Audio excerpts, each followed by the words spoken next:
আসসালামু আলাইকুম দর্শক শ্রোতা, আমি নাইম ইসলাম আপনাদের সামনে আবার আরও একটি ভিডিও নিয়ে হাজির হয়েছি। সবাইকে আমার চ্যানেলে স্বাগতম। আজকের ভিডিওটি হচ্ছে এই যে সাতক্ষীরায় গত কিছুদিন আগে একটি ঘটনা ঘটেছিল। সেই ঘটনা হচ্ছে এই যে আব্দুল কাইম মিয়াজি ভাইয়ের সাথে বক্তা, তিনি একজন ভালো বক্তা এবং নম্র ভদ্র বক্তা, তার সাথে যে ঘটনাটা ঘটেছে আসলে এটা কতটুকু ঠিক হয়েছে এবং আসলে এখানে কার দোষ? এখানে আমি মনে করি সবাইরই দোষ। যারা আয়োজক ছিল, যারা বক্তা ছিল, যারা শ্রোতা ছিল, তিন শ্রেণীর মানুষ সেখানে ছিল এবং এই তিন শ্রেণীর মানুষেরই কিন্তু দোষ ছিল। তাহলে বলবেন কেমন করে?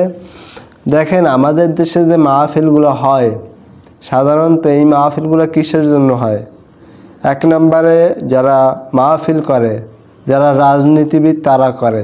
কারণ তারা ভালো একজন বক্তা আনে, লক্ষ লক্ষ মানুষ হয়, তারপরে সেই স্টেজে রাজনৈতিক বক্তব্য দেয়। এই হুজুররা দেয় না, কিন্তু কারা দেয়? যারা রাজনীতিবিদ তারা দেয়। এরপরে দ্বিতীয়ত কারা করে? যারা মানে মাদ্রাসা চালায়, এরাও ওই রকমের মাহফিল করে। মাহফিল করার পরে ছোটো ছোটো পোলাপান তাদের কাছ থেকে টাকা উঠায় বিভিন্নভাবে, বিভিন্ন কায়দা করে। তারপরে একজন বক্তা আনে, বড় বক্তা, 1 লাখ 1.5 লাখ টাকা দেওয়া বক্তা আনে। এইবারে এই অবস্থা করে তারা। এরপরে যারা শ্রোতা আছে তারা কি করে? তারা আমাদের আশেপাশে ভালো ভালো মানুষ থাকে, ভালো ভালো বক্তা থাকে, এদের কোনো কথা তারা শোনে না। এই বক্তা আনলে আবার মানুষ হয় না। এজন্য যারা শ্রোতা আছে তারা চায় একটু ভালো বক্তা, একটু দূর থেকে বক্তা আনুক, এজন্য তাদেরও দোষ আছে। এরপরে দেখেন এই বক্তাগো দোষ কীরকমের? এই বক্তারা, অনেক বক্তা আছে কন্ট্যাক্ট করে অস করে। এই কন্ট্যাক্ট করে, আসলে কন্ট্যাক্ট করে অস করা জায়েজ কি না জায়েজ, আসলে এটা তো ঠিক না। এটা মানুষের প্রায়শ্চিত্তের ব্যাপার। যেরকমের একজন মানুষ বক্তা, সে দায়ীল আল্লাহর কাজ করে। এখন সে যদি মানুষের কাছ থেকে টাকা নিয়ে তারপরে এরকম করে, তাহলে তো এরকম অবস্থাই হবে। এজন্য ওই যে ঘটনাটি ঘটেছে, এখানে প্রথম দায় কমিটির। কারণ কমিটি যে বলে যে আমরা অগ্রিম টাকা দিয়েছি, এই কমিটিকে আগে ধরা হোক যে আপনারা অগ্রিম কেন টাকা দিয়েছেন। আপনাদের কে বলছে যে ওই বক্তার দোষ দেন? এখন বক্তা আনতে কেরা বলছে? আব্দুল কাইম মিয়াজির কেউ বলছে বক্তা আনতে? এখন এই মানুষগুলা কেন তাকে টাকা দিল? টাকা দিয়া এখন সে ভুল করছে বা যাই করুক না কেন, ওখানে এসে তার একজন আলেম তার গায়ে হাত তুলছে, এটা অপরাধ। অবশ্যই সে ভুল করছে, সেজন্য তাকে অবশ্যই একটা ব্যবস্থা করা উচিত ছিল, কিন্তু এভাবে হাত তুললে তার গায়ে, এটা আসলে ঠিক হয় না।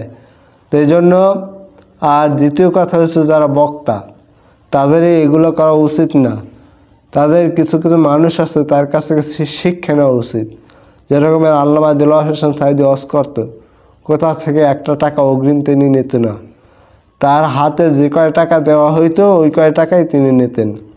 তারপর আল্লামা লুৎফর রহমান, যিনি রহমাতুল্লাহ আলাই, যিনি গত রমজানের আগে মারা গিয়েছেন, তিনি একটি ঘটনা বলছিলেন যে আমি একটা জায়গায় মাহফিল করতে গিয়েছি, যাওয়ার পরে ওই জায়গায় মাহফিল শেষ করে কমিটির বিস্তারিতেছে, কমিটির আর সে পাইতেছে না।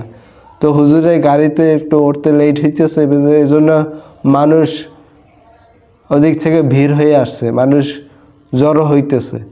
তো হুজুরের এই অবস্থা দেখে হুজুরের মাথায় একটু লাগলে, প্র্যাকটিস একটু লাগবে যে আমি একজন বক্তা, আমি 2টা টাকার জন্য এখানে দাঁড়িয়ে থাকবো, মানুষ আসবে, মানুষ দেখবে, মানুষ কি বলবে। তারপর ওখান থেকে টাকা না নিয়েই তিনি কিন্তু গাড়িতে চলে আসছেন। এই যে একটা ভালোবাসা, এই যে একটা এইরকম যদি না থাকে, তাহলে আসলে এই দায়ীল আল্লাহর কাজ হবে না। আসলে এখন যারা এই কাজগুলো করছে, আসলে এই কাজ তারা প্রত্যেকেই, আমি মনে করি দায়ীল আল্লাহর কাজ হইতেছে না। প্রত্যেকে টাকার জন্য কাজগুলো করতেছে। ভাই, এত টাকাই যদি এদের লাগে, তাহলে এরা অন্য কিছু করুক। আমরা দায়ীল আল্লাহর কাজটাকে এমনভাবে বানিয়েছি যে এই দায়ীল আল্লাহর কাজ চাকরি হিসেবে আমরা করতেছি। এজন্য আমি মনে করি এই মানুষগুলো আসলে একজন বক্তার কথা শুনে, এই জন্য এগুলো করা অবশ্যই উচিত না। জন্য প্রত্যেকটা মানুষের উচিত ভালো মানুষ যাচাই করা এবং ভালো বক্তা যারা টাকা নেয় না। এই জন্য জামাত ইসলামের বক্তা তিনি, কিন্তু জামাত ইসলামের কোনো দোষ নাই, কারণ সাতক্ষীরা কিন্তু জামাত ইসলামের অনেক পাওয়ার আছে, কিন্তু সেই হিসাবে কিন্তু আব্দুল কাইয়ুম মিয়াজিরে কেউ কোনো কথা বলে নাই আব্দুল কাইয়ুম মিয়াজির পক্ষে, কারণ তিনি জামাতের কথা রাখে নাই। জামাত কিন্তু বারবার বলতেছে যে কোনো আলেম, জামাতের কোনো আলেম সে যেন এরকম অগ্রিম টাকা না নেয়। আর তিনি যদি এরকম না করতেন তাহলে হুদা জায়গায় ওই আব্দুল কাইয়ুম মিয়াজিরে সাতক্ষীরার মাঠে এরকম বেইজ্জতি করবে এরকমের লোক তৈরি হয় নাই। তো দর্শক, আশা করি ভিডিওটি দেখছেন, সবাইকে অসংখ্য ধন্যবাদ।